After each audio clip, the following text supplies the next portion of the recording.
Pastor, niko na wase watatu hapa na wananiconfuse. How did you end up leading along three guys? Three guys. Unasoma Proverbs lini? A lot of people won't overlook you because you are not significant or you don't have value. It's because they are afraid of your greatness. But the heart you're guarding is already full of bitterness. You should, first of all, remove that guard so that the Holy Spirit enters and the word enters. Which kind of car would Christ drive? After tongues. Nikisema tu shalom. Welcome to Refined Specials with Pastor Benjamin Njatha. How should believers be positioned? Position themselves, yeah. For me, I've always been a champion of the believer taking the forefront. Yeah. Being at the table where policy is made, being at the place where conversation is shared, because that's generally your nature. That's who you are. You're sitting on a hill that should not be hit, right? The Bible says that cannot, but again, it's a matter of, are you going to be that place? Are you going to be in that place? Are you responding to the identity that God has given you? So that's very key, to be on the forefront, to be vocal about things.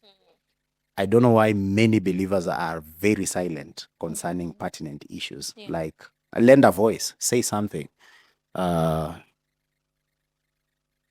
the things that are coming up, AI, all this technology is for our advantage. Absolutely. I personally have not used AI. For the most part, I probably might use it for the first time this coming week, or rather this week, at the end of the week, for something I want to research on that is not gospel related, but I just want to see what it can do if I put in the prompts. But my challenge is be on the forefront, learn how to use the thing, and use it properly, use it well. If it can make your life better and easier, then it's a good thing. The only reason why I am not using it is that I want to see whether I'm asking myself, will it be something that I have to be reliant on? In the sense of, there's a friend who is a minister of the gospel, and they I don't think they prepare sermons anymore. Okay. I don't think they prepare sermons anymore. They just feed the thing into AI. And I've seen a lot of people in that space. Yeah. When I was coming up to radio, there's somebody we were working with, and then they were just, they were telling me how to organize the whole content schedule, because we had to organize the content schedule for a month. And then so the conversation will go on for every day in a week. And then so you have 4 weeks, and it's 4 days in rather 5 days in that week. So you can see the amount of work. It's 20 different conversations. So they were saying, just prompt AI. Just tell AI to create for you a devotional for a radio show, then it will come up. But I was asking myself, is that what I want to do? Like, is that what God wants to hear? Does AI know what God wants people to hear? And so I could see the risk that while it's a good tool, it's a wonderful thing. And actually, if I would be lost, there's somebody I listen to that is very wild with AI. He just takes, he would be in the middle of the service and he would take it and speak to it and ask it a question, and then it will bring the results, and he would use that content to preach real time, which is good. It's fine. Like if it is statistics, and to a degree, I usually ask, go on Google, find out about this statistic, and you give me the response. So it's good if you're using it responsibly. So for me, the reason why I'm not using it as much is to ask myself, will I be a responsible user? So if you can be a responsible user for any piece of technology, then it's a technology that you should use. Like, desire these things and then go for these things, and then allow these things to apply into your life. If you're here and you're capable of, coding, and you're into computer science and all that, be on the forefront of developing, AI, and also looking at, the ecosystem that allows such things to happen, in terms of how can we make it safer? How can we make information verifiable? You know, I've been seeing videos going around of people, you know, purportedly saying certain things, and you can look at it and you can see this is not him. This is generated by artificial intelligence. But you see, the mass of the populace would not know that. The average guy here in Kibera would not know that. And that's where the voting block is. Those are the people who, at the end of the day, respond to these narratives. And a nation is shaped, you know, by how those people begin to respond, you know. So for you as a believer, you have to be on the forefront. You have to be vocal. You have to embrace these things because that's what it is. All right. Okay. Now, looking back at your journey, the far that you have come, is there a particular moment that, when it comes to purpose, that it marked the beginning of your calling? Maybe an event, a word that was given, or just something? Yeah, I think it was a series of them. It was a series of them.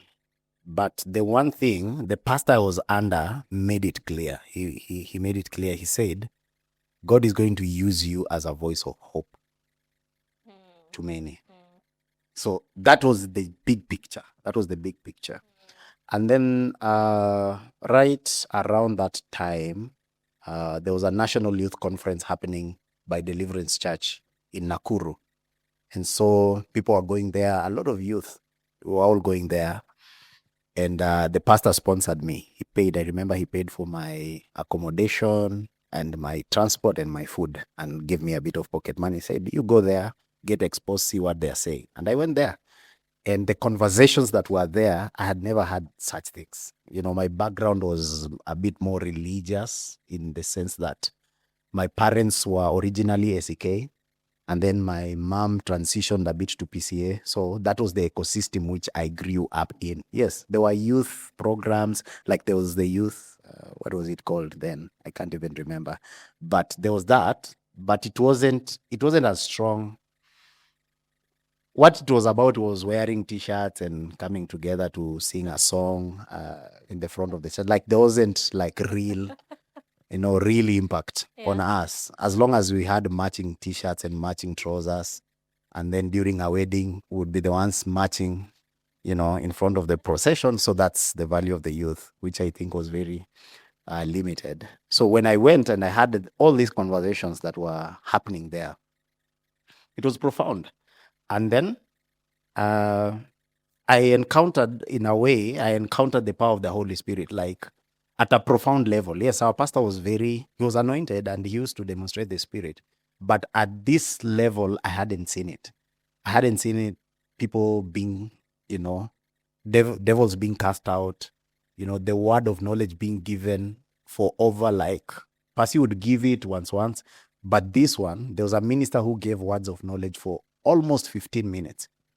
He would just be calling out people and the people would be responding, and people are coming all the way from Voi, all the way from Turkana. So there's no way he had known them. And so this was very, for me, this was very eye-opening. And so it really shaped, and knowing that I was gonna be a minister one day, it really shaped my perspective to things. And then the other one that I could think about that was very profound, especially in the sharing of the word, how I started sharing the word of God. First of all, I started with SMS. So I would literally take a verse and then buy 200 SMSs and put people on a list and send that verse. That's all I knew how to do. And then this one day, after sending a verse in the morning, I go to the market in Makutano, and there was this lady who used to run a restaurant, and she used to cook fish. And she was at the verge of giving up that day. And I used to like do it the way I still do with the devotionals. I would do it very early in the morning so that if you wake up, you'll find the verse. And so she had asked God for a sign, and the sign was given to her in the form of the verse that I had sent. And without explanation, just Philippians chapter 1, verse X.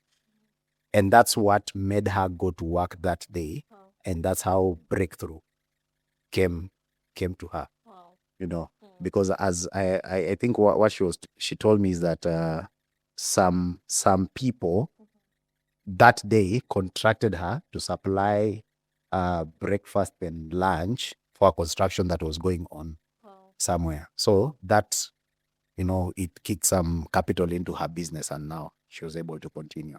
So now I started seeing, kume, the little that I can do can actually have a very profound effect. So I kept doing it.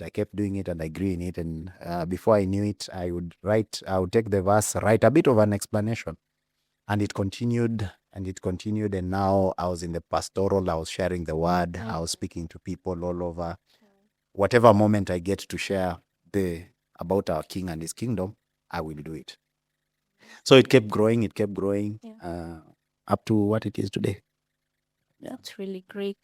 So I feel like you've told us your story, and now that you're in the pastoral, so I want you to talk to somebody who is outside the pastoral, because I've gotten two things from what you've said. That number one, it was in a gathering that the pastor called you out and spoke concerning your assignment, and even the other one. And number two is that you started small with the thing that you had and you knew. Yeah. So I want you to speak to now someone who is outside the church setting. Okay. Yeah. Yeah, so it's, God is a stickler to small beginnings. God is a seed God. All through he has shown us he's a seed God. Mm-hmm. And the big thing that you see, we might say starting big is the outlier. It's the exception. It's not the norm. It's the exception. But even when you interrogate what you see as big today, it started as small. It started as small. That has always been the consistent way of God working. Christianity, as you know it, with Jesus Christ himself, it starts with Jesus, actually a baby, Jesus, and Jesus, he selects the 12, and then in the 12 he has a circle of 3, but again he impacts the 12, and then the 12, they grow to 70, and they grow to 120. And now it's a global movement with billions of people over centuries. You see, so it starts small. But the thing that pop culture wants to frown upon is you starting small. Yeah. So they don't want you to see that something significant can start small. Everything significant actually starts small. Everything significant starts small. All right? That's the first thing you have to realize. Number two, the place of stewardship. This place, you see, this thing that is small that is starting, if you don't steward it, it will never grow to the big that you desire. Growth to the big follows after stewardship of the small. Okay? So wherever you start, you see, like if you want to start a business, tomorrow, you start a business tomorrow and you put it out on social media, even if you'll get 10,000 likes that day, it started with 1 like. You get it? If you're starting a YouTube, a vlog or a podcast or whatever, it will start with 1 subscriber at a time. You can't have 2 subscribers at the same time. There's the guy who's the first one to subscribe, then the second one, then the third one, then however much it could look like all of a sudden. There is somewhere that you'll have to start. And then there's that continue. The other thing is to, whenever you're looking at doing anything in God, have your identity intact. Because then, if you have your identity intact, you will be able to weather the hardest storm. And the hardest storm is usually people's opinion. It's not even the resource part. Many of us can figure out the resource part. Yeah. But the thing that is very difficult to figure, the storm that keeps people at bay, docked when they should be sailing, is people's opinion. What will people say? You went to school, you have stellar results, you have a community that can support you and start you off. But the question is, what will people say? What does it matter what they will say? You see, people will always talk. Whether you start or not, People will say, if you start, they say, oh, look, the way he started. If you don't start, why is he not starting? If you grow big, look, he was so greedy. Oh, now we see it was all about growing big and all that. If you stay small, why is he staying small? He's not growing big because I don't think that is of God. So either way, people will talk. So if you have your identity intact, you don't have anything to prove to anyone. See, like Jesus, even Jesus was not under pressure. Even from his own mom, he was not under pressure. They say, okay, the people want wine. And he's asked, woman, what do I have to do with you? Right? Until he knew this is the time when he should be manifested. His identity should be known. Because you see, the changing of water into wine is not just about the wedding. It's about his identity as the true vine. Right? So if you're firm in your identity, then you'll be able to operate in all these things that you desire, all these things that are called vision. You won't have to fear opinion. You won't have to fear static sport. Actually, we were coming and I was telling her, wealth belongs to people, and we were talking about Evelyn and Brian. Wealth belongs to such people who they will put aside every other thing and not care about what people will say per se, and just begin. You see, I saw Brian start and where he started. Yeah. He started with a string between two trees. And he would go and hang the jackets there and sell those jackets. Right now, he has a location somewhere with somebody employed. Yeah. And you're going to see it. It's going to grow and grow and grow. If he chooses to channel the energies elsewhere, fine. But the thing is going to grow and grow and grow and grow. You understand? So break off that shell of, or that cocoon that people put you in, that you allow yourself to be put in. And that is the question of what will people say. Once you are able to quench that question, then you're ready for greatness. Amazing. So there's a question I always hear amongst young people. Percy, what's my purpose? So let's begin by define purpose. Yeah. Purpose is simply the reason for which a thing exists. As simple as that. The reason for which a thing exists. We don't want to go into the Greek and into the Hebrew.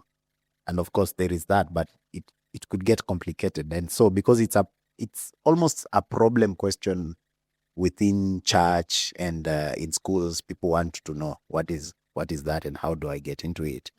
It's as simple as that. It's the reason for which a thing or a person exists. So the question is, why do you exist? Why do you exist? And you simply exist for God. You simply exist for God. Number one, to know Him. Number one, to know Him. So that's how to discover now your purpose. Yes, that's how now you begin to discover. Like if you begin at knowing God, you will get every other thing right. You get? So the purpose to which He called you is to conform you to His image. To conform you to the image of Jesus Christ. That's the number one thing. Because if you are conformed into the image of Jesus, every other thing comes into proper perspective.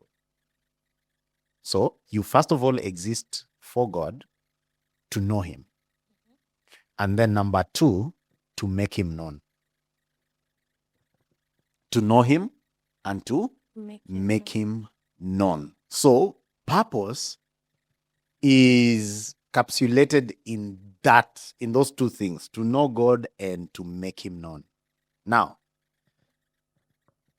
once you begin to know God, there is a desire He begins to put in your heart. There are certain things your heart begins to beat for. And now, because of that, it begins to direct every other choice. Every other choice, and the thing that, or the line that now you feel, this is what I want to take. For instance, the moment I began knowing God, you see, growing up, I had thought I'd be all these things. And they were wonderful things. But the moment my heart started beating for God, like I started knowing God, I knew my line is going to be in active pastoral ministry. I knew it was never, for me, it has never been a question. It has never been, man, this is so hard to figure out. No. The moment I had an encounter with him, I knew exactly this is my lane. And there are probably other areas that I could do very well. I don't know whether I could do better than I can do pastoral, but I could do very well. Like I could do very well and make a lot of money and become very wealthy. But that is not purpose for me. Purpose is that which has come as alignment because of my knowledge of God. Okay? Yeah. And it could show up in any way. Probably some of you are forced to study medicine so that, you can keep the family crest shining, right? You can keep the family name up there, and it's fine. But God is not a God who is caught blindsided by circumstances that he didn't know. That's what your parent would desire. We find a medicine because we are a family of doctors. He knew it. And it could look like, I did this just because my parents wanted me to do it. But realize that everything works together for what? For good. For those who love God. Did I tell you? The first thing is that you are made for him, to know him. So if you love God, even the thing that looks like it has gone, it's a detour, God has an opportunity to take it, to redeem it, and to turn it for good. Amen. You see? So it's for those who love God, not just created, love God. They are pursuing God and have been called according to his purpose. So if whatever it is that was your study, probably your education, differs from what God had in mind when he was calling you into purpose, he has a way of aligning all that and taking it such that whatever it is that you've gone through is not a waste. You hear me saying, I never regret any bit of my life, especially before knowing Jesus. Why? Because God has taken it all and he has shown me how to use it for his glory. He has shown me how to use those stories to encourage people. There is no young man who can come, however broken, however deep in hell they went, that would come and tell me their story, and then I'll be like, wow. Now here, what will we do? No, I'll embrace them because I know what God can do. It looks like a very bad story. People wrote me off. Yeah. It's not something many people would be, want to associate with. But you see, because I've been called according to the purposes of God and I love God, then everything works together for good. So don't be scared and it's like, oh, Pasi, my heart is beating for ministry, yet I studied medicine or law or this other thing. Within that ecosystem, God is able to show forth his glory and his counsel concerning your life. So the thing to pursue the most is the knowledge of God. Once you know God, you will know. Soon enough, you will know, I am standing here because of this reason. This is the reason why I'm standing here. And if sometimes for some people it would mean to leave your career as you know it right now, to begin to pursue other things, then you begin to see the grace, you begin to see the resource, you begin to see the alignment, and you begin to see the redemption of the years and the value that you have garnered as a person all through these years. Like in high school, I loved literature. Little did I know, literature would be one of my strengths as a teacher of the word. You see, like little did I know that however I would interpret those books and write the summaries and all that is the same way God would use that ability and skill to show me things in the word of God, like to give me an understanding. So wewe ukisema hii tuta-apply wapi kwa life, me, I'm okay. I'm okay, but simply because God started aligning things in my life. Yeah.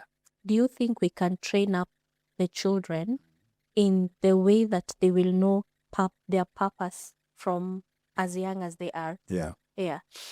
See, now the advantage of Christianity and a Christian marriage and getting into a marriage with understanding and knowing is that you begin to know things like the marriage, the reason for the marriage, one of the reasons for the marriage is so that you can raise a godly Offspring. offspring. So that gives you a lot of advantage because now you become very intentional that as the child is coming into the world, you are able to hear God concerning the child and then to subject the child in the rule of God. Just like the angel told Samson's mom that this is the thing that is the rule of life for this child. This is the manner in which the child should be raised. He should not be shaved. He should not drink strong drink. He should not come near a dead body. Of course, that was the Nazarite law, but it gives you precedence. It gives you precedence that, oh, kumbe there can be instruction that is given concerning children. And the moment you plug your child into that, you begin to see them thrive, have that confidence. You begin to order their life. Resource begins to come around them because you are right where God would want you to be concerning parenting that child. And if you have a kid right now, it's not too late. You can start at any point. Once you know God, allow God to be God. Allow God to be a redeemer. Allow God to be the person who fast tracks everything. And the thing is, even for mothers here like Sheila, is not to despair on your children. Keep calling them to God. Keep calling those children what you want to see about them. Yeah. It's not to be caught up in despair of, oh man, they have gone off. No, it's to call them. It's to call them. You see, there are women right now who tell me, when you are wayward, we used to sit with your mother and would comfort her. And your mother kept calling you a servant of God. He kept calling you a servant of God in terms of not necessarily that my mother wanted me to be a pastor, but my mother wanted me to be involved in church things. She wasn't a pastor, but she considered herself a woman of God simply because she gave much substance to the church. Like, I don't think there was any wedding that I knew of that my mother didn't give like radically and even call those couples at home and talk to them and counsel them and buy their suits and pay for things concerning their wedding. Like, she would do that. And so these women tell me, we feel that part of what redeemed you, part of what preserved you is that your mom kept calling you according to what she wanted to see. People would say all this manner of things, but she'd say, no, not my Ben, not my Ben, not my Ben. You understand? So that's the thing. And you have that advantage because now you can hear God. And most of you now are young and you're starting to date and you have the advantage of this knowledge. So you have a head start actually at many of these things that probably some people do not know. Yeah. Amazing. Do you think there's a difference between personal ambition and God's call upon your life? Yeah. There is a big difference between personal ambition and God's call. And the difference is, number one, personal ambition centers on you. It centers on you. You're the be all and end all. It's you and how you turn out. It's very selfish. Even if, you see, a person who is in the call of God, like me, I desire to be great in the sense of, I desire to showcase good ministry. I desire for this ministry to grow and become big, but it's not for me. You get? Like, I don't desire that so that now it's Benjamin Njatha is visible. The only reason I want Benjamin Njatha to be visible is so that Christianity has a good name. God is glorified. The power of God, people believe the power of God. People believe the gospel. If that's why Benjamin Njatha will become great, then I am up for it. But if I sense that's not the motive, then I don't want it. I don't want it, you see. So that distinguishes personal ambition from the purposes of God. That the purpose of God is nothing, is an abandonment of self for the greater good. The purpose of God is centered on love. Love is the greatest ethic when you're talking about the purpose of God. It's never self, it's never you. right? Yeah. It's how will the other benefit. But personal ambition, it's all about you, the greatness you desire, and it's a good desire to be great.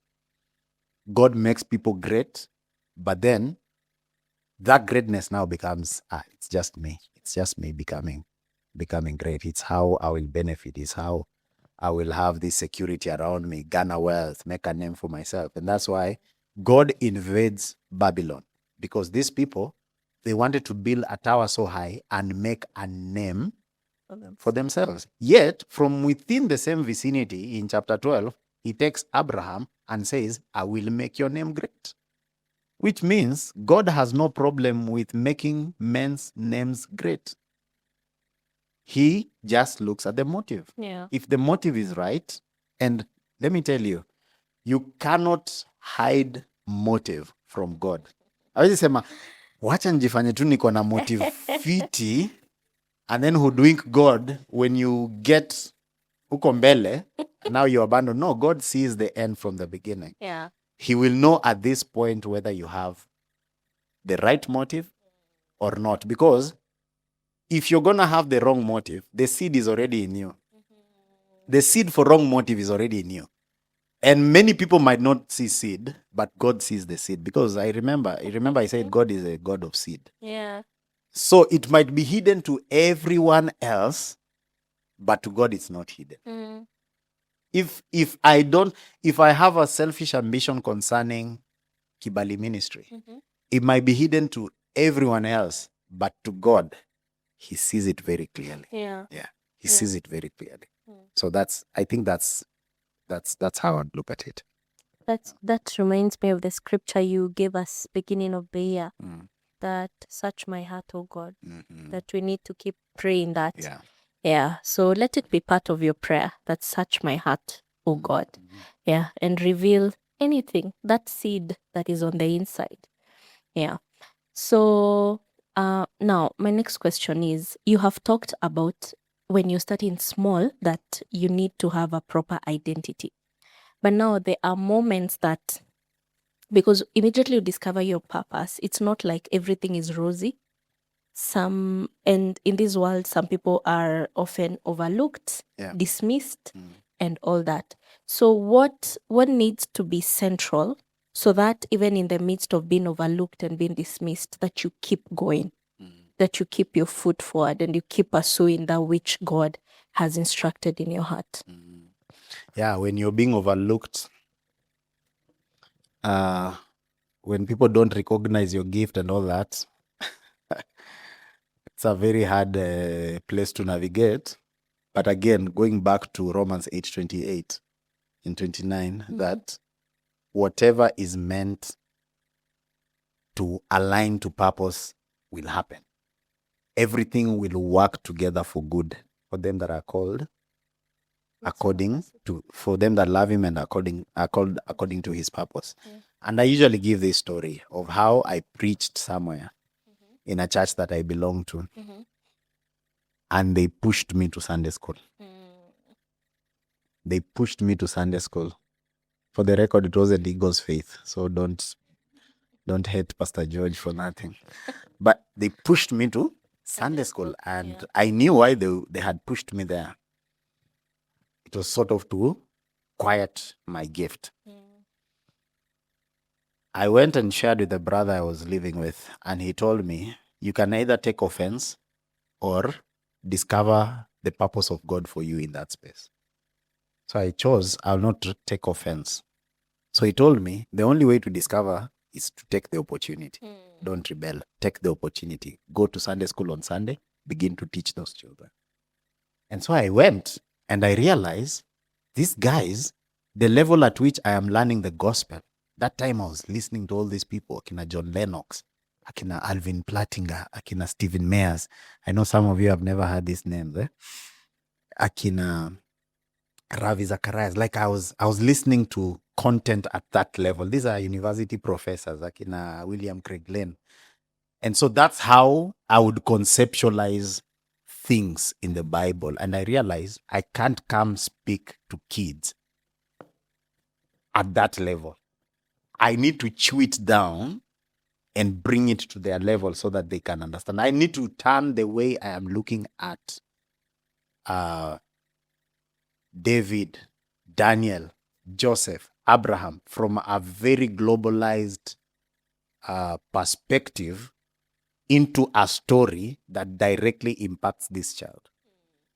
And so I started doing that. And the more I did it, the more it was fun. And the more I did it, the more some of the parents now started moving from main service, pretending they're coming to sit with their children there, but they wanted to listen because they could see the transformation in the children. So the children could go and relay whatever I had taught them to their parents. And that's how I became a good teacher. Yeah, at least niko 20% good, hata kama unaona siko vizuri sana. But that's how I became a good teacher. It's because I learned how to grab all this knowledge that is in my head and use it to explain a concept.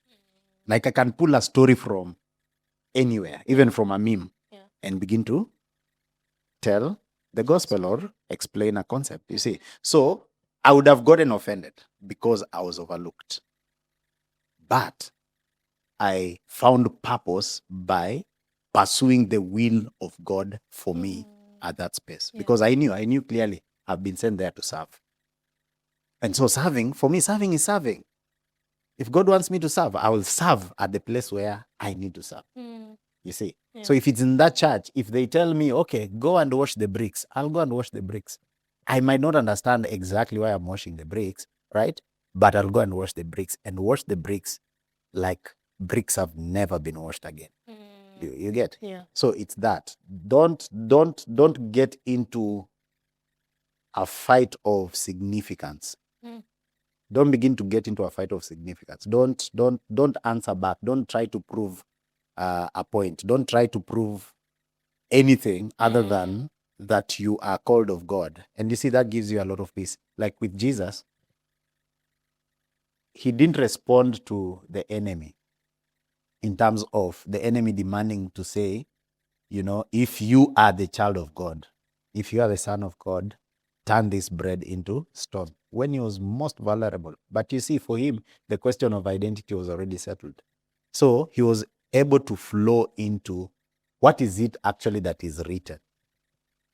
What is actually that is written. So he was able to respond from what is written and not trying to prove his identity and his significance. And I think that is a very important thing to be able to do. Amazing.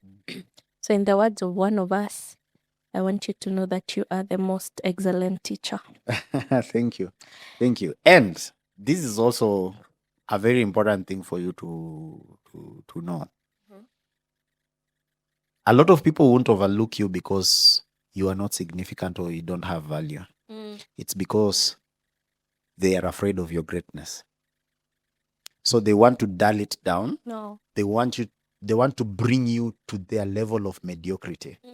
It's not because you don't know something or you're not. Of course, there's a place of being taught, and you know a person who is a teacher and who is your mentor and who is out to develop you. Like, you'll know the difference with a person who is telling you, sit down and learn a bit, and a person who is just telling you, sit down, because they are afraid of what your gift would make them look like. Yeah. So you'll know the difference. Yeah. You can actually know the difference if you're discerning enough, right? So most of the time, it's not because you are not there, or you have not developed, or you have no value, or your gift has no significance. It's because some people are very afraid. They are very scared. They are not right in their identity. And so they won't give you that leeway, to just operate within their identity, because it calls out their insecurities and mediocrity. Yeah. All right, that's good. Now, do you think purpose changes in different seasons, or purpose is just the same?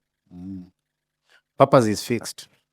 The thing that you're called to do, that's fixed. The thing that changes is expression, station, discovery. Expression, station, discovery. discovery. Yes, actually, we should start at discovery. Yeah.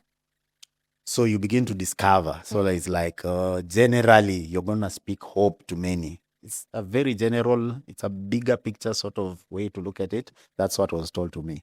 You're going to speak hope to many. That's very general. So after that is spoken, I've discovered at that level, but I get into a journey of more discovery. So what is this about? And I understand it's righteousness, it's identity.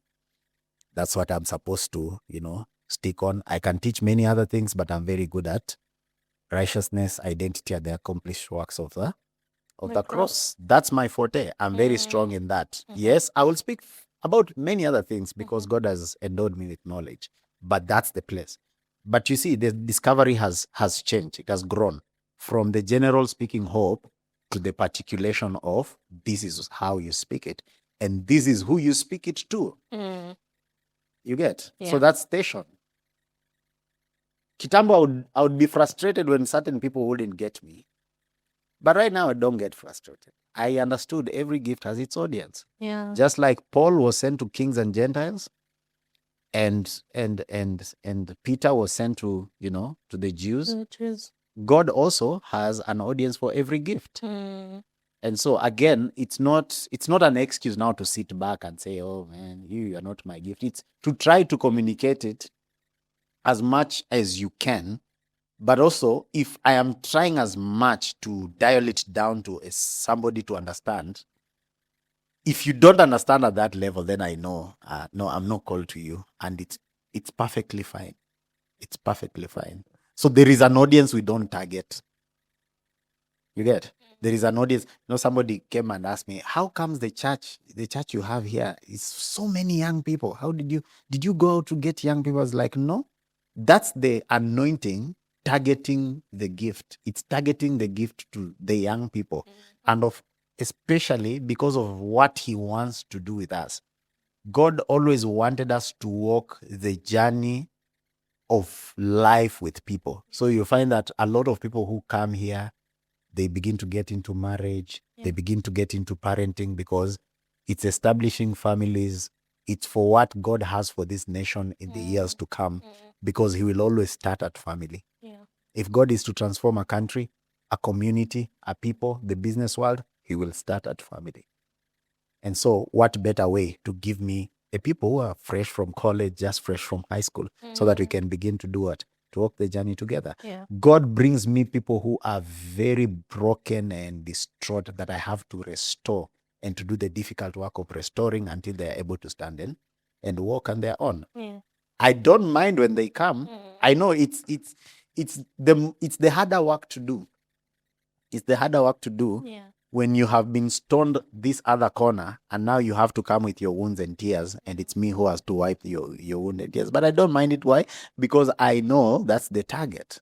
That's how God has called me. I like it when I preach and elite people get me, like wase wenye wamesoma na wako hapo, they get me.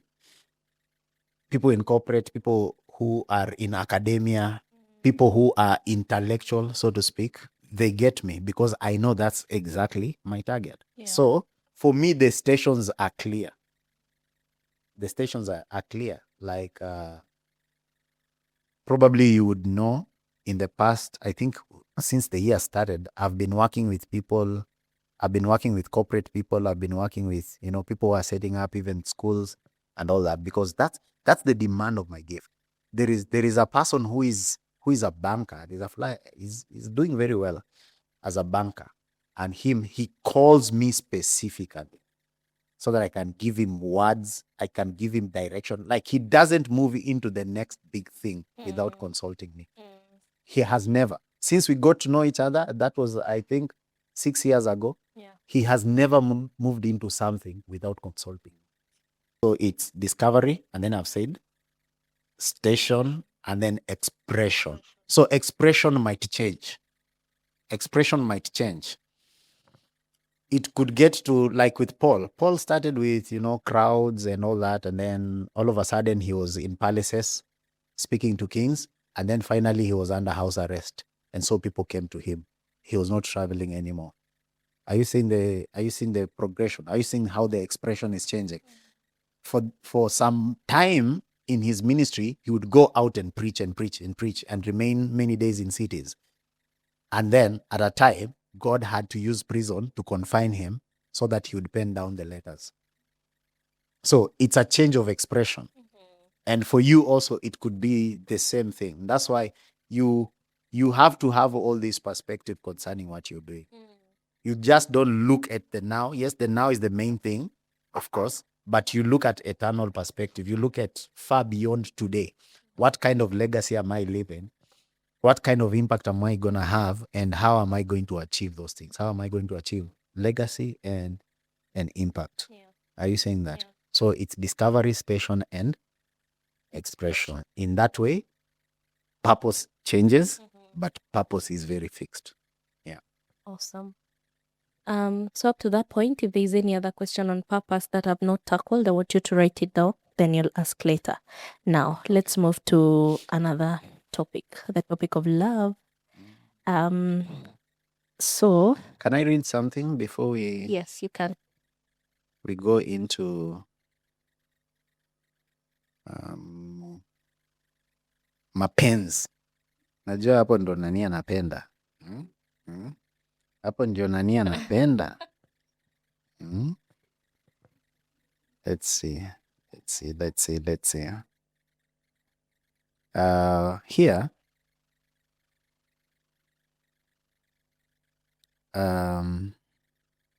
Paul says in Galatians 1, let me read from verse 11 in the KJV. It says, but I certify you, brethren, that the gospel which was preached of me is not after man. For I neither received it of a man, neither was I taught it, but by the revelation of Jesus Christ. For ye have heard of my conversation or conduct in the times past in the Jewish religion, how that beyond measure I persecuted what? The church of God and wasted it, and profited in the Jews' religion. Did I talk about profit? Like there is that which can actually bring me so much material profit, but that's not necessarily purpose. You get? Yeah. I have to stay in this that God has called me into, right? And then he says, and it's not a compromise on the quality of your life. Like the quality of your life is best where you are, when you are where God has called you to be. You could have a lot of money but not have joy. You could have a lot of money, and because you are not in alignment to God's purpose, all that flows out through diseases and things and lawsuits and all these things that Satan will bring around you simply because you're not. And the person who you think, oh, man, he left that big job for this small thing here. Yes, but he has more to show for it. He has much more impact on the people around him. Then the thing he has started is transgenerational. And I'll let you know there is reward in serving God. Yeah. God is not an unjust taskmaster. Yeah. Right? Yeah. He's a righteous God who is a rewarder. Amen. So he says, and he profited in Jewish religion above his contemporaries, above other Pharisees in his own nation, being more exceedingly zealous of the traditions of my father.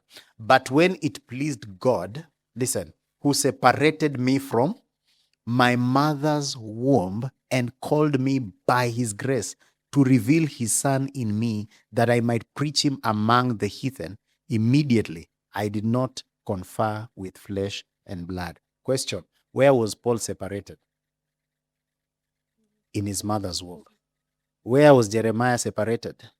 In his mother's womb. Yeah. So it is known of you, it is known. If you align to knowing God, the thing God has separated you from your mother's womb begins to show up. And that gives you the most fulfillment and the most experience of the blessing of God for your life and for your family and for generations after you. Amen. Yeah. Amen. Okay. Now, when you come to love, who the greatest person that you can learn from is Jesus. So, and we see broad scriptures that many people misunderstood here. And he still loved on them, even when sometimes he was harsh on them. So how does loving like Christ's look Mm. there Loving like Christ. in our everyday life. Yeah. Mm. Loving like Christ is to remove your selfish tendency from the way. You cannot love and still be big about the self. Mm. You cannot love and still be big about the self. The self has to just get out of the way for you to be able to love. Yeah.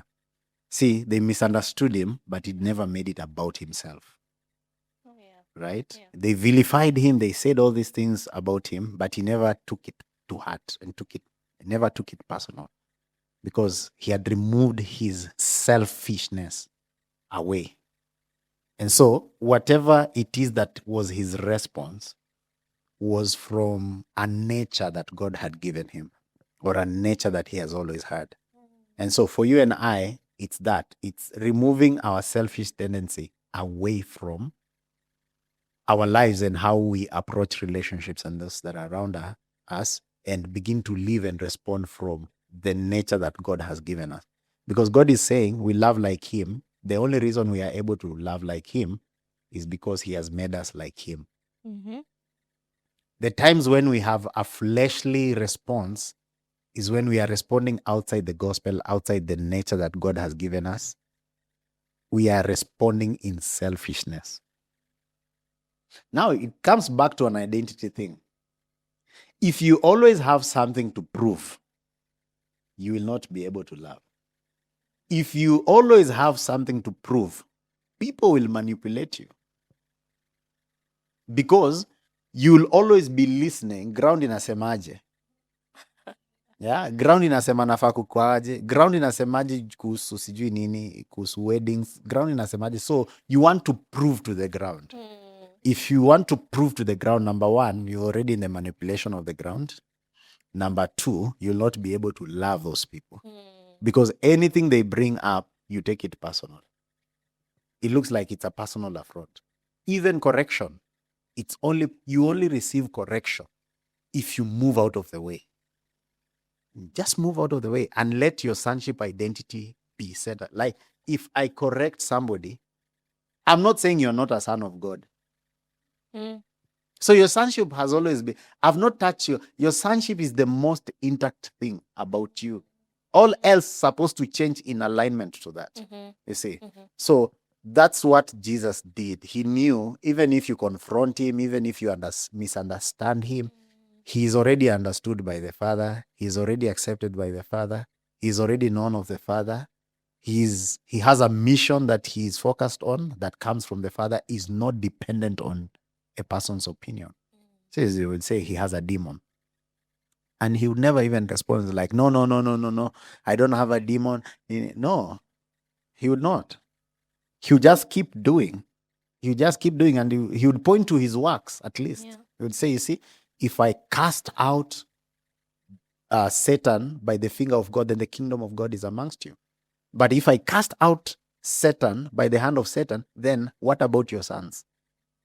What about your sons? Who do your sons cast them out with? You see, so he knew where he was coming from. You see, the thing that allowed him to serve in John 13, I think from verse 1 there, he says, and Jesus knowing he had come from the Father, he was going to the Father, and that all things have been given to his hand, right? He took up the towel and went and started washing their feet. You don't know how that scene is bad. Yeah. Hollywood has made it look very nice and romantic.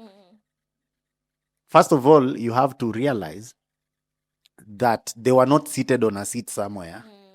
And so he was just able to kneel and, and they put their nini, kama ile iko hapo kwako, anaekelea mguu juu and then anaosha miguu vizuri, no? They would lay down, the table would be set and they would be laying down. People would be laying down, and that's why it was easy for John to lay on his bosom. So they were laying on the ground. So what he would do, he was going behind the disciples as they were laying down, horizontal, and taking their dirty feet. First of all, uncovering their feet and taking their dirty, like it's the lowest thing. It was a task that was meant for the lowest employee, the lowest slave. But that's where he went. Why? Because number one, he understood where he was coming from, his nativity. Number two, he understood where he was going to, and he understood that God had committed all things to him. So this thing is not an affront to his significance and identity. Like, he doesn't lose by doing that. You see? So the space of identity is a very, very important thing when it comes to even love. Wow. This is the easy thing. Yeah. His yoke is easy. Yeah, his yoke is easy. It's the easy thing. Yeah. You see, the one of the things that is antithetical to love is offense. Let me tell you something about offense. If you get offended, to the magnitude that you get offended, that's the amount of selfishness that will make kwa hiyo relationship ama whatever it is. Hey.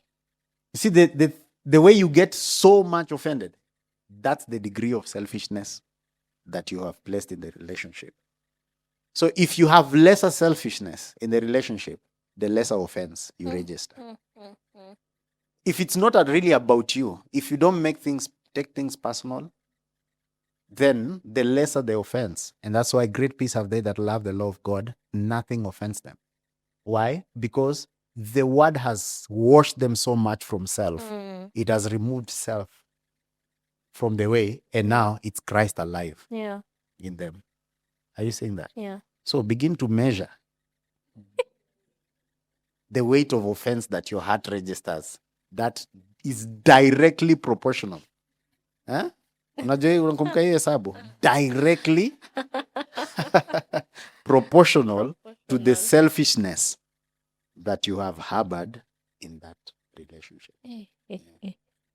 Okay, in that same line, I want you to speak to somebody who has now tried love over and over again, given this love being chances over and over again, but they have been disappointed by it. Now, how does In one... terms of romance? In terms of romance, yeah. Okay. So now, how does one guard their hearts against their hearts being hardened? Yeah. And now, when you're talking romance, when you're saying you've given love a chance over and over, we're not saying you've gone around kissing people and having sex. Romance is just that expression of a man and a woman who are in that kind. You understand, in a relationship. Like, you could be dating and walking in purity kabisa, but you're romantic to one another. Yeah. It's just that gesture of a man and a woman being in that arrangement. So that's clear. Now, you've tried it over and over. Who told you to try over and over?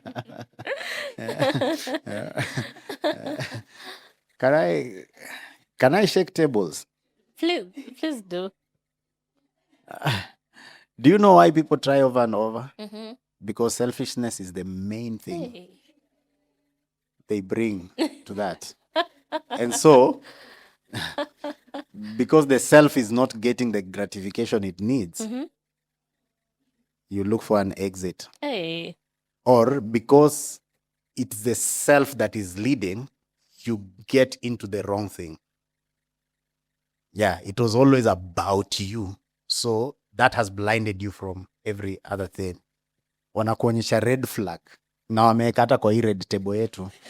But you cannot see the red flag. Hadi natoa sauti siren. Yeah, they have even put a siren, a small siren on that flag post, yeah?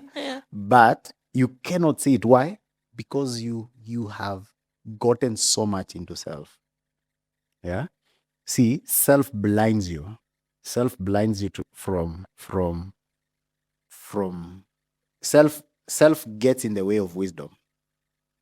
So with self, you don't have eternal perspective. Like, you can't act rationally if you're acting out of self. Yes. You can't act. That's how we get into all this manner of things. Yeah. All this manner of things. You'll steal because you're selfish. It's an irrational act. Yeah. Are you getting it? So the first thing to do if you're here and you're looking to go into a relationship, don't go there with the self. Don't go there with the self. Ask God to give you discernment beyond the self. You will be like, but Pastor, how will I get what I like? You see, if you surrender to God, God will give you better than what you like. Because what you like might be the very thing that is a danger to you. Eh? Ubaya yako up until today has been the things you like. Yeah. So if you surrender it to God and allow God to work the process, then he will give you better than what you like. He will give you the thing that is a pleasure to him. It cannot be a pleasure to God and not be a pleasure to you. Are you hearing this? Okay. That's the first thing. Number 2 is to move away from stereotype. Move away from stereotype. Like, we are not your ex. Nobody here is your ex in that. Like, the girl you are gonna date next is not a sum total of your exes. Are you getting? Yeah, so give the girl a chance. The guy you're gonna date next is not a sum total of your exes. Your exes have been bad choices until today, until this moment where I'm giving you this advice. Now, going forward, you're going to be more prudent. But you see, those bad decisions does not mean that every man is going to look like that. Yeah. Every woman is going to look like that. Every experience is going to look like that. You know, every person is going to treat you the same way. Like, if you really believe in God directing things and God giving redemption, then going forward, you are starting on a clean slate. You are starting with God. You're starting with a God perspective. And so that looks like healing at the emotional level, but also healing at the thinking level. Yeah. Yeah, we know you are heartbroken, but also your mind was scarred. There is a scar on your mind that limits the way you see. Yeah. So you also have to limit, to renew that and remove that scar so that you can see things and think about people the way God thinks about them. Are you hearing this? Yes. And if you're in that space, then it will be very easy for you to do what? To give this thing that you're calling love and romance another chance. The way to guard your heart is not to be antisocial. They say people confuse the two. It's like antisocial, alafu natuambia you're guarding your heart. But the heart you're guarding is already full of bitterness. You should first of all remove that guard so that the Holy Spirit enters and the word enters. Right? Guarding your heart or guarding yourself from more heartbreak looks like, number 1, redefining your values. Because one of the reasons why somebody heartbroke you is because you had poor values. And because you had poor values, you attracted a person with poor values, and that's how they ended up messing you. So if you had the right values, you would attract a right value person, and then the propensity for them hurting you would be minimal. Yeah. It doesn't mean there won't be conflict, but because there are people of value, it gives place for conflict resolution. Yes. The proper way. That it didn't work does not mean you have to stay together. That it didn't work, it looks like we can break this thing very amicably. See, because they are a high value person, they are a person with the right values. You can come to the table and say, hey, the way naona, we are so good for so many things, but because of XYZ, I don't think it's gonna work. You're not a bad person per se, you're not. And then you dissolve the thing amicably. You go on without a heartbreak. But because you did not have your values right, you attracted a person without the right values. And so you don't know how to value one another. You don't know how to break up things or solve things. It's not that, you see, the things that work, it's not that people don't disagree. It's not that we don't disagree. We do disagree. We do disagree. Especially me and her, we are strong personalities. I'm a strong choleric. She's a strong sanguine. Those personalities at times, they do clash. Yeah. And they clash big time. Big time. But because we have values, not so big time. But because we have values, we are high value people, we are able to come down and sit at the table and talk about it and say, okay, this is what has been happening. So going forward, what do we do? Going forward, how do we respond to such a situation? Yeah. Going forward, how do we handle money? Going forward, how do we handle this? You see? And that has kept us going for the time that it has kept us going. Right? Yeah. And every other person here who is getting, who has a solid relationship, or them that are married, they will tell you at some point, they don't, it's not that they agree on 100%. Disagreements come in, but because they are value people, they don't hurt each other. So if you define your values will define your boundaries. So your values are the boundaries that either allow people in or disallow people from coming. Okay? For instance, if you don't rave, you're not revelers, right? Hatutakupata habanos, Quiver. ama quiver, umetingiza, hatutakupata huko, si ndio? So hardly would the person who likes to frequent habanos and quiver be a proposition for you. Yeah. They will be like, you see, your values around church, is around the gospel, is around hard work, is around family, is around giving, is around, serving, is around not gossiping. You see, you've created value around you. Yeah. So if a guy comes in and they're a gossiper, hatutashanda mwanaume mgani huyu. But we said here in this church, gossip is not a female thing. Gossip is a sin thing. Yeah. So some men are very good at it more than women, right? So because you don't value gossip, you don't value raves, you don't value all those things, hardly would a person like that come in. So it gives you a very, let me say, limited pool to select from. And the limitation, we said, wisdom limits your option, gives you fewer options, not because it wants to limit you, but because it's precise. So because of the values, you become more precise. There are certain guys who, they struggle with things that you should not be struggling with. There's a pastor, niko na warembo watano, yani nashindwa kuchagua. Like how? It means you don't have values. It means you're very selfish. It means you've not put your future into perspective as you're making the decision. Similarly to ladies. Yeah. Like, pastor, niko na wase watatu hapa na wananiconfuse. How did you end up, wanasemanga leading along three guys. Yeah. Like, unatoa wapi hiyo grace? Na alafu unasoma Proverbs lini? Na usome devotional lini?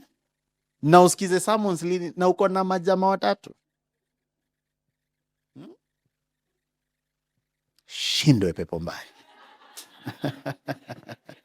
You see, but such is a revelation of somebody who has no values, because the moment you begin, at the onset, there are questions you begin to ask. Yeah.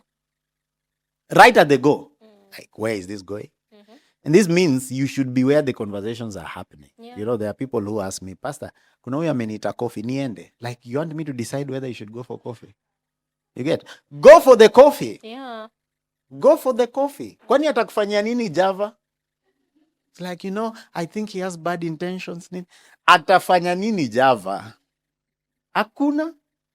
So you go there, listen to the guy. If he has no agenda, well and good. That's a coffee. But again, you don't go for so many because it's a waste of your time.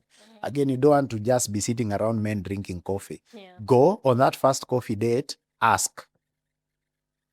See, where is this leading to? And of course, you don't have to be direct. It's like, so do you always call girls for coffee? Ask them that. Do you always call girls for coffee? Like, do you have so much money to be buying girls coffee? Or is this, and then he'll tell you, no, I don't do that also. Okay, so this is special. Oh, yeah, this is different and special. Okay, tell me more about it.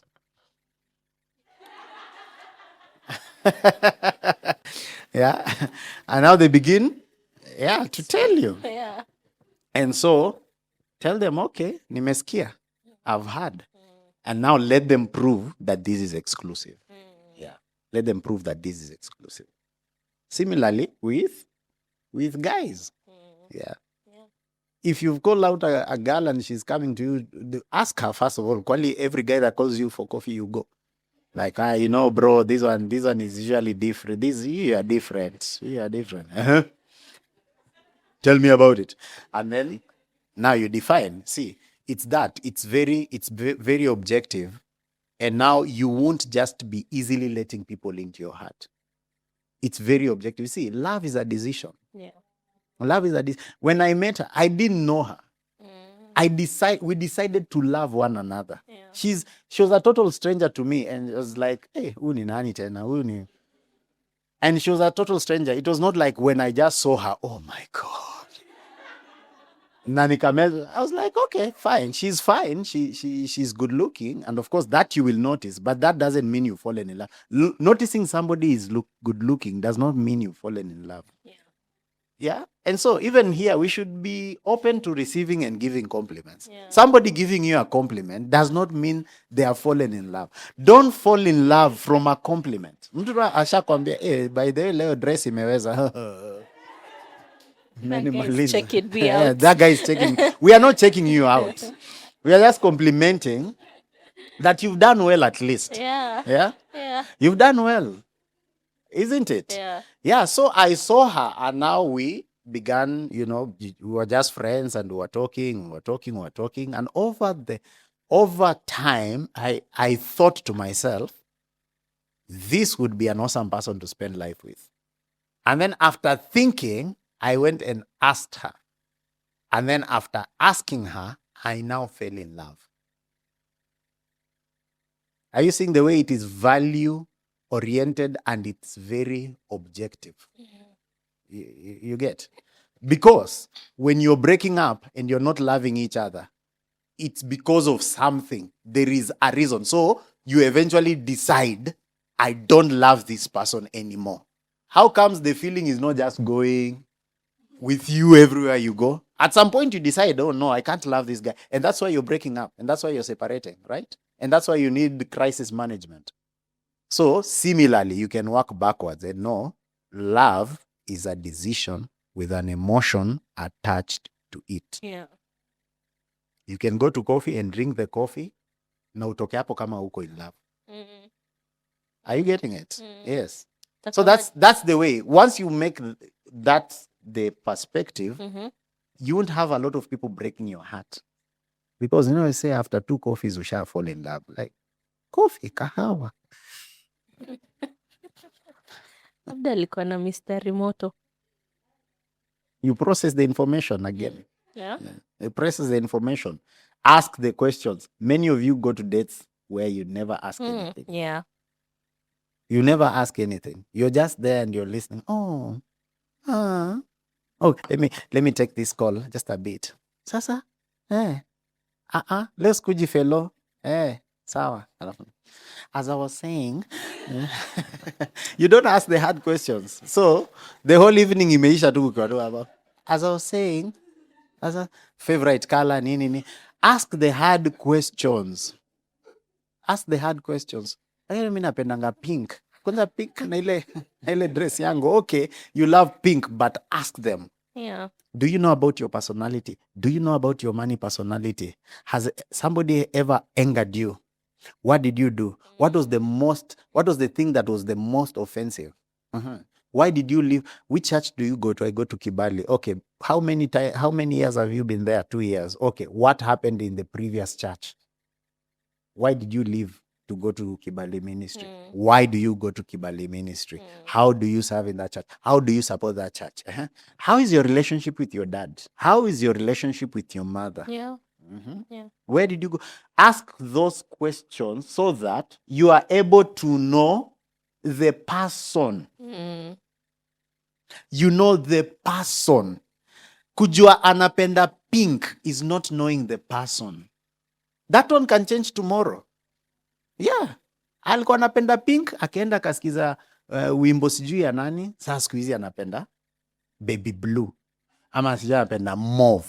Juu alisikiza hiyo wimbo, now you knew a person who loves pink. Kesho umeenda huko nini umemletea shati ya pink, anashanga what's wrong with you? I don't put on pink. Know the person, know what has shaped them, how they have grown, how they see the world.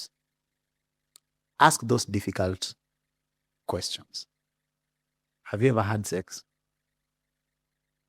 Mm-hmm. Mm-hmm. Mm-hmm. Mm-hmm. Oh, okay. Ask all those hard questions. What do you think about sex now that you had it outside marriage? Do you think you and I will be able to wait until marriage now that you've already tested it and you know how good it is? Ask those hard questions. How many children do you think we can have? Is it a set thing or is it something that is going to evolve once we find the first child? Yeah. What do you think about healing? What do you think about speaking in tongues? Sasa wewe after rorashio ndo ushagundua huwa haspeak in tongues na amekataa kujazwa na Roho Mtakatifu. Now you are unequally yoked. Those are things within the first 3 dates. Yeah. You should know. And that's what a date is for, is to look for compatibility. Yeah. After you have established a level of compatibility, what Paul talks about, being equally yoked, now you go into the next level of courtship. Now love inaanzianga huko kwa courtship. Sio huko kwa date. Huko kwa courtship. Now you're courting. Now courting is conversation at the next level. Getting ready for settling. Now, after you've gotten into courting, that's when now you begin to present the person to the brethren. Sasa unaanza kumleta sasa huku kwa circle. So now you've finished your vetting on your own. Now you can bring him, tukimwangalia hivi. Tukimwangalia tunaona wewe hapa unaingia kwa shimo hapa. Hapa itakuwa noma, so we begin to pray for you. We might not necessarily tell you, no, this one, unless it is necessary. Yeah. But in the right community, ukimleta hapa 4 Sundays na hizi maliza 1 hour of prayer, ataanza tu kujitoa. Atajitoa tu na atasema, and be ready. Aseme, hey, msichana ako kwa cult. Be ready for that. Hawa naomba 1 hour. Naomba 1 hour. But it's because they cannot be equally yoked with you. That way you will have cushioned yourself from a lot of trial and error, a lot of heartbreaks that is unnecessary. Yeah. Great. So I feel, let me just allow the audience to ask a question. What's the time? Okay. Yeah. Anyone who has a question? Have we finished the ones that you know? No. We should continue, right? Yeah. Because either way, these people are going to stand up inje until 10. All right. So now that we have talked about dating, courtship, I want you to talk about how does healthy love look like in families, in communities, and in marriages. Yeah. Healthy love is purpose-oriented. Love is not a haphazard emotion that we keep just throwing around. Love is very purpose-oriented. You see, for God so loved the world that he gave. See, the purpose. There's a purpose that is being driven at, you see. So love is very purpose-oriented, number 1. Number 2, the thing that you have to know and properly understand is that love is the greatest ethic there is nothing that you could give to the other person that is of greater value than love. Okay? And so, because it's like that, you have to properly define this thing that you're calling love. And for me, the way I define it is to abandon yourself to an extent for the universal good. Sin is the opposite. Sin is to abandon everything for the personal benefit. Are you getting it? So that's the foundation. And then the expressions, of course, will be different. The way you love your sons and children is different from the way I love my wife, and the way I love the congregation, and the way I love God. You see, the way I love Ronnie is different from the way I love my wife. This is brotherly love. This is romantic love, right? But the basis for everything is some level of agape, some level of unconditionality, which means whatever it is, for a Christian, love is a command. So you don't put conditions to love. Because why? It's a command. It's a command. How we relate with one another in the body of Christ, it's because it's a command. I love people, I honor them because it's a command. So it's not necessarily conditional. Right? That's very important. Number two, because of the way we are, that is, we are coming from a fall. We have come from a fall and there is a reconstruction happening. The second most important thing that sustains love in communities and family is forgiveness. So forgiveness has to be central to how we experience and express love with one another. And forgiveness is the thing that diminishes love in communities. So it means we are forgiving as imitators of God, which means there is nothing we cannot forgive and there is nobody we cannot forgive. We forgive everybody and we forgive everything. Because that's what Jesus has done. Right? Yeah. He has loved everyone. He has died for everyone. And so potentially he has forgiven everyone. Only that some have not received it. Are you saying this? Yeah. So that's the most important thing to always remember. And if you're Facebooking in church, you should stop, right? Yeah, that's right. So now, what's the difference between forgiving everybody and having boundaries? Because some people think that forgiving is always like embracing back and bringing them into your circle. Forgiving is letting go of the offense. It's not sustaining the relationship per se. Yeah.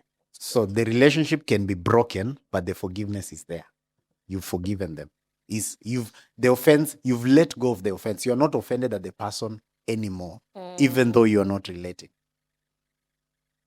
See, it makes forgiveness very easy. It makes it practical. That's why you find, I say, for me, I can forgive very easily because I know my forgiving a person does not mean I still have to sustain the relationship. There are many people I've forgiven and we don't talk anymore. They've gone their way, I've gone my way. And there is no animosity between me and them.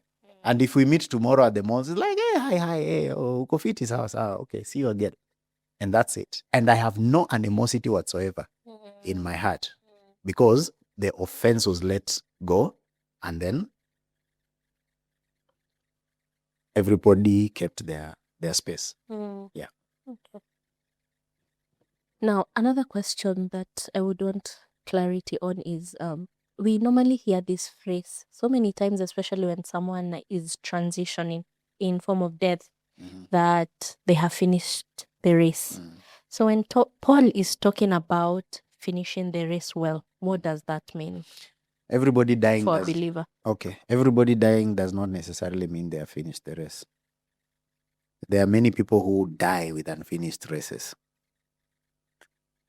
A finished race is a purpose accomplished.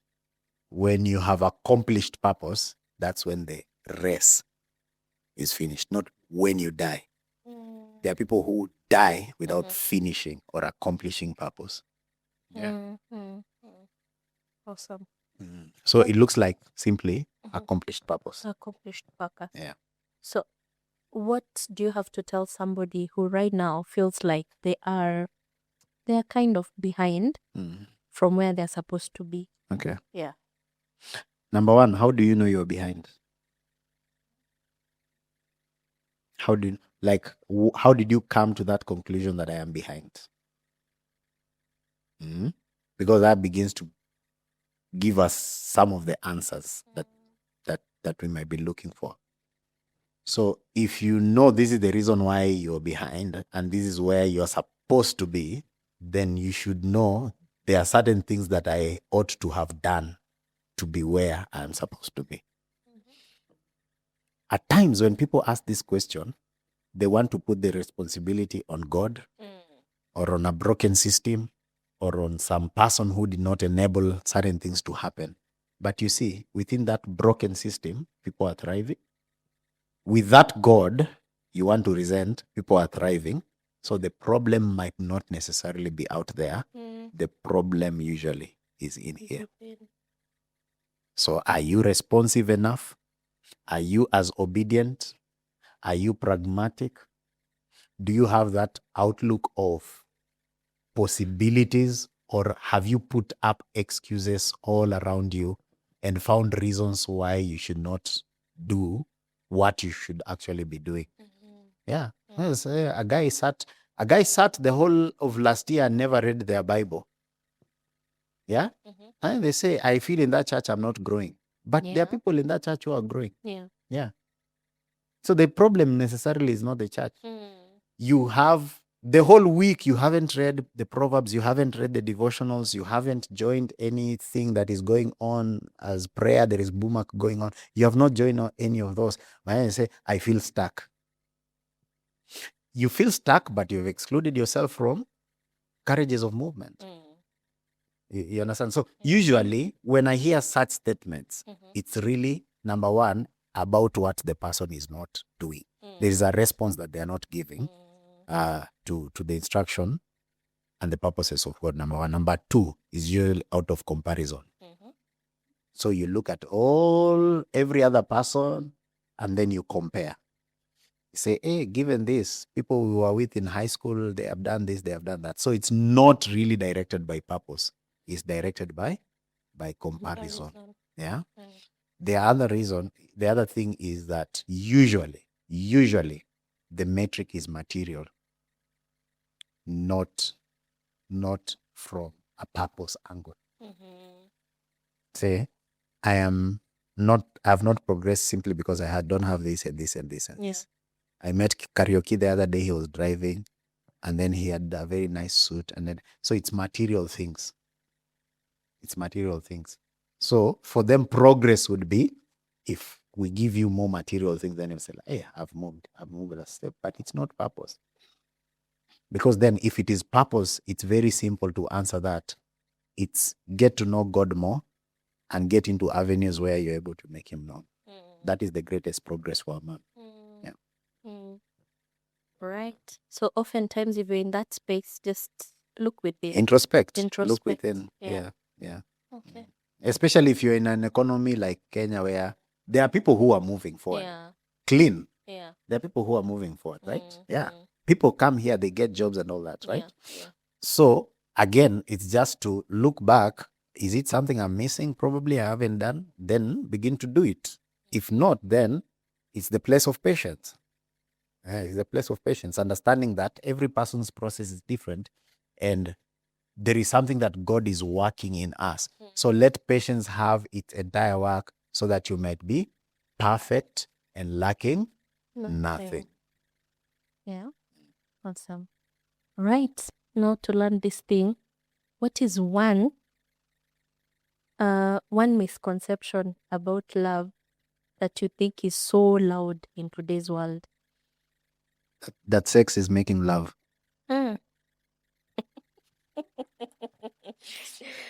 See, the plane has already landed now. Oh, wow. Okay.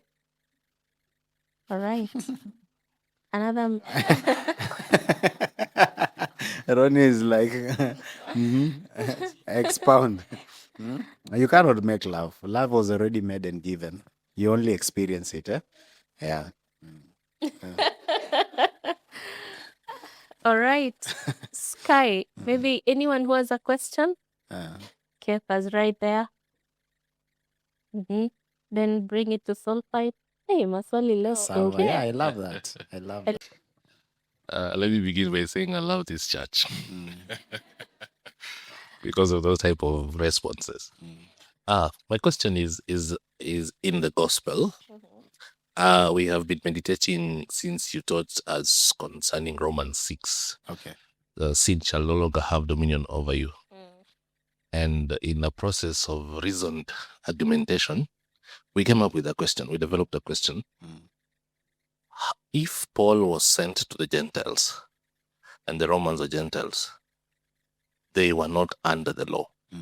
So why would he find it necessary to tell them you are no longer under a law which you did not belong to in the first place? Okay. Thank you. Because of, number one, the crowd was mixed. And then there was a proliferation of a Jewish kind of worldview into those spaces.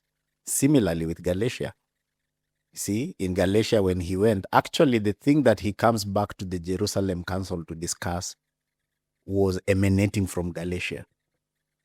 And so he says to the people in the Jerusalem Council, we should not put this burden on the Gentiles. Now, the reason why he's telling them in chapter 3, have you begun in the spirit, then want to finish in the flesh, is because there are people who have gone there, Judaizers have gone there and have told them, this thing is not complete without a circumcision. And so they have started preaching the law to them. So he has to come and tell them, you have been told this by Judaizers, that the law is what will make you perfect. But let me give you the whole overview about it, that the law cannot justify any person. The reason why the law was given was as a schoolmaster to lead us to Christ. But now when faith has come through Christ, then the law is obsolete and everyone is justified by faith. So it's because there is a very mixed crowd. Now, on Sunday, I hope to be able to teach about the gospel to the uncircumcised and the gospel to the uncircumcised, so that now we can begin to see the distinction. Now, that's one part, and that's the very explicit part which you can immediately see when you're engaging even those episodes that go to Gentile nations.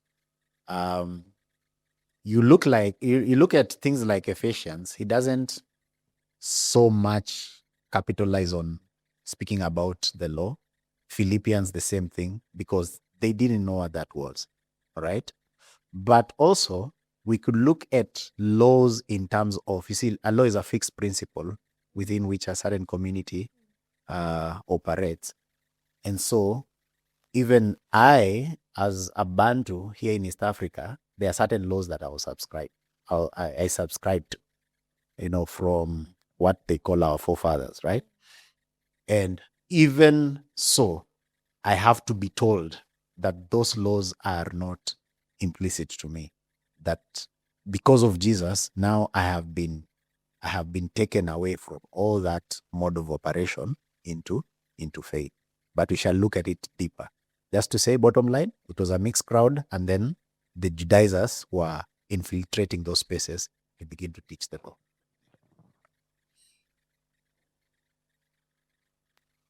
Solfine. Thank you so much, Percy, for that wonderful session. My question will fall under the latter bit of the discussion, the love discussion. Where is the place of progression if someone has called me out for a date and then I am bombarding them with these tough questions? Because I get to understand, even with normal friendships, there is a place for you to know me from first. Okay. And even normal friendships weren't built overnight or in 2 weeks or in 3. So for someone who is starting out, because I'm not starting out, but for someone who Hey, is starting out, congratulations. where is a place of progression? Yeah. Because then I understand someone might be under pressure. So I want to do this interview for you within the next, umesema how many coffee dates? 3. 2-3 dates, yeah. So tuna summarize your maneno, then we go to the next. The other question, being wonderful brethren, a lady can attract more than one. So if we say, for example, it's that they're in that stage where now they're attracting more than one, maybe 2, and maybe she has not dated yet. So that person that will question, how come I'm attracting more than one? Pasi alisema, hapana, so siwezi enda date na wawili atago. So how then can that person be helped? Yes. Okay. So, questions. Now, the thing is, I didn't say you have a questionnaire hapo kwa bag. Atukiangalia tu hivi unavuta ka questionnaire. Interview. Question 2B. Question 2B, mister. Focus. No. You see, the thing is, in the conversation, as you make conversation, because these things you go there, you really spend a lot of time there. Yeah. Yeah? You really spend a lot of time there. Unakaa hapo like kuanzia saa 8 umehepa job. Unaachana naye 10. And the only reason mnaachana is because your mom is calling. Leo umekuwa late aje, and now you have to leave. You have to go. Right? In that, there is so much you can weave within the conversation. It could even start from you talking about yourself in terms of, in our church, like we are very big on serving. We are really big on serving. And I think it's a good thing because this is the value it has given to me. This is now how I understand God and I understand the gospel. But what is your perspective on such things? You get? It might look odd because we are used to those trivialities, right? It might look odd. We are used to what's your favorite color. So when you bring in a heavy conversation on the first date, then it looks like, man, this is a bit off. It's not. It's the necessary thing. It's the necessary thing. Now, you will not ask all the questions in the very first day or the first few dates. It's the questions that are very important to your decisioning. Questions on faith, right? Mwindi amekuita mwende nini? Diwali, na umeenda Diwali. Just don't assume juni Mwindi ajaokoka. Now that's the time to find out. Yeah.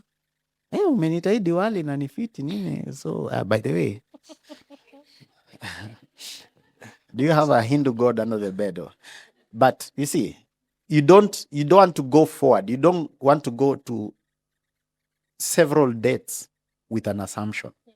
So the things that are important to you, like faith, make sure that those are addressed quite early on. And of course, there's going to be a progression on so many levels as you continue. But I will insist by saying the important things that make for decisioning must be talked about at the very onset. Yeah. Secondly, a girl is attracting several, and that's normal. And a guy can be attracting several. That's normal. The thing we are talking about here is ushachukua hizi date zote, umeongea nao, sasa umechanganyikiwa. Yeah? Huyu umechanganyikiwa juu he's so kind.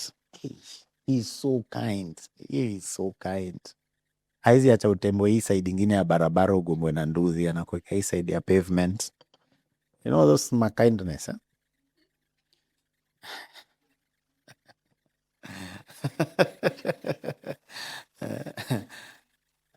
This other one, you're confused because wallet yake iko open.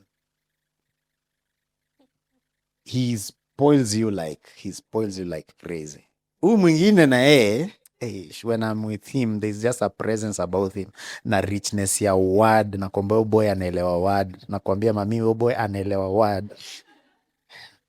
Now you're confused. That's the thing we want to address. And so the way you address this is you have your values in place. What's the most important thing?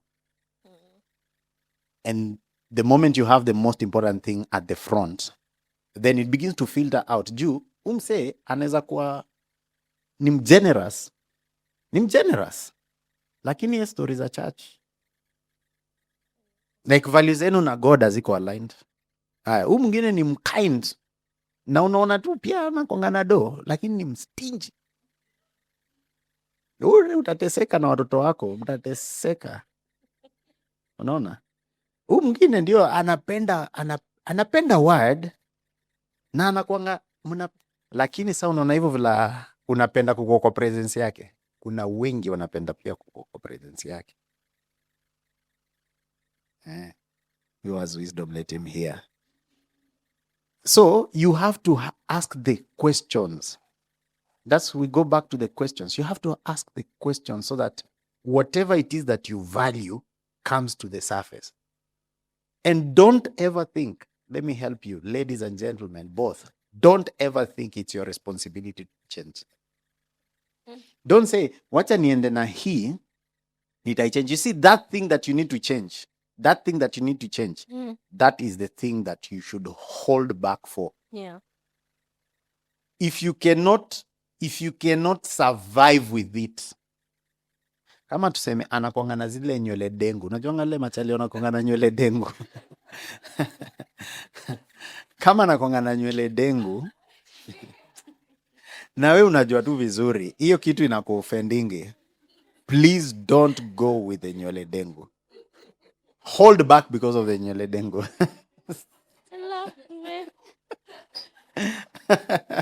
So whatever it is, anger, yeah, lying, anadanganya mpaka wewe unaona tu hii ni uongo. Anakuambia hii weekend tulienda nili preach crusade. Anambia crusade wapi? Tulikuwa huko Mwingi kwa kijiji kingine, wase 10k walikuja. Wase 10k kwa kijiji Mwingi. Kama hapa Rema Fisa tufiki 10k. Unafikishaje 10k Mwingi? Wewe unajua mse ni muongo. Don't think you will change those lies later. If you can live with those lies, and I don't think anyone should live with the lies, hold back for that. If they don't like church, if they have an issue with you going to evangelism, we were talking about when we were coming, we were talking about a person who started dating. They used to come to this church and they started dating. And that guy they were dating told her, stop going to that church. And that's how they stopped coming to this church. And that's how probably their life might not turn out the best way. Are you saying that? So they have an issue with us. They have an issue with them. Mnenda evangelism. Ai. Mnenda sijui nini. Ai. Ati unenda job. Ai. They have issues with that. Si udanganye uko mgonjwa. Danganya uko mgonjwa uko kazini so that we, twende vasha. We unajua vizuri in our theology, we don't even believe in sickness. Yeah. How are you lying that you're sick? So those issues, you see, those small things, don't think you're going to change those. Hold back for that. Or decide, I'm going to live with this. Yeah. And so that's the recipe for chaos and disaster. Yeah. So ask the questions. Once you ask the questions, you'll be able to separate those. As to attraction, that's not up to you. That you are created beautiful or handsome is not something you can control. Now, the only thing the other person on the other side should do is the thing we've always encouraged and said. Don't go on the basis of a crush. Crush kills discernment. Nimemcrushia. Hey. That one will kill discernment. Yeah. Because crushing, let me say, crushing is an emotional surge. So you're making a decision on the basis of an emotional surge. Number two, crushing usually has either one or two elements that draw you very strongly and blind you from the rest. Unapenda tu vila anatembea tu. Kwanza kingianga tu kwa hiyo gate ya church ukiona tu vila ako composed ako, hey, oh boy. Oh boy. On the basis of that, you want to get married on the basis of a walking style. It's gonna kill all. But that's what crashes are. Yeah. We uliza, tafuta, dem moja akikwambia, nakwanga nimecrash home, say, muulize, ni nini? Akwambia tu, wa. Ujaiona? You find the reason and you see it's a very silly reason. So it kills discernment. Kills discernment. Nakwambia huko watu wamecheka. We are finding, we are exposing. That's the reality of light. Light exposes. Yeah. But I hope I've answered you, so fine. Okay. And also let me mention that when Pastor is talking about these dates, because like you have friends, you can go on a date like as friends, and like you don't have to ask all those questions. But now if you know this is someone who is checking you out and you would want to be in a relationship with, or they want to be in a relationship with you, then now you ask those questions. Yeah. And some of the things you will know by looking. So it means even those group dates that you're going, mnaenda tu nyinyi wote, you realize the guy is a glutton. Yako chipo ya 4, nyi hata mjaoda. Yeah. Unashanga, are we in the same restaurant? Yako kweli inapitia wapi? Yako, they are in the 4th packet of fries. And you're wondering, man. So that will tell you, hapa hivi. I don't know whether me and my children will eat. There's a question. I have answered you. Okay. Yeah, so in those group things, you will know. That's why it's good to show up for evangelism. Yeah. Yeah, it's good to show up for evangelism. It's good to show up for these prayers when people are going out for a hike. Yeah, show up for that hike. Now you'll know them outside church. Yeah. Jo unamwona anakuanga mkwaya hapa church. Na amenyamaza. Tukishamaliza kupanda Mount Longonot hapo juu. Ndo utajua huyu ni chatterbox. Hajanyamaza kutoka tu Sigona. Kutoka Sigona mpaka Longonot. Na saa kawe upendi mtu anaongea sana, utajua huyu si wangu.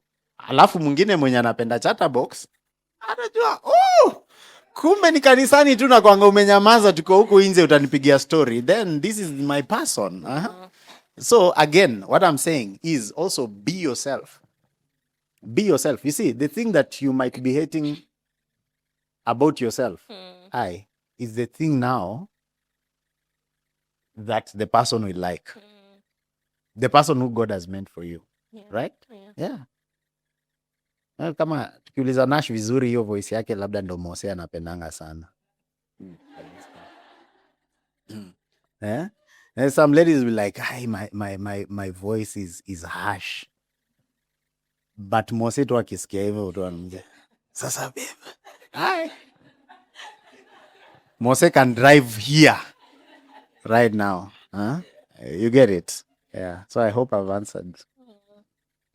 Could you touch a little bit on calling in relation to purpose? Yeah. Okay. Calling in relation to purpose. So we've said purpose starts when you want to know God. So when you want to know God, now God begins to define your life mission in that. As you know him, you see everything in perspective. So as I know him, not only do I know there is something I'm called to, you begin to know exactly what it is that I'm called to. And so because you are getting to know him, you see, the advantage of starting with knowing God is that everything now gets developed together. So as you know God, you see, for me as a pastor, the best thing for me as a pastor would be to know God. Yeah? So whatever that looks like, if I can study more, be in prayer more, just to know him, then my calling is developing in that. Clarity is emerging from that. Similarly to you as a business person, whatever it is, as a family man, as a family woman, as a parent, oncoming parent, the best thing for you would be to know God. So as you know God, you know, okay, now I'm called to this.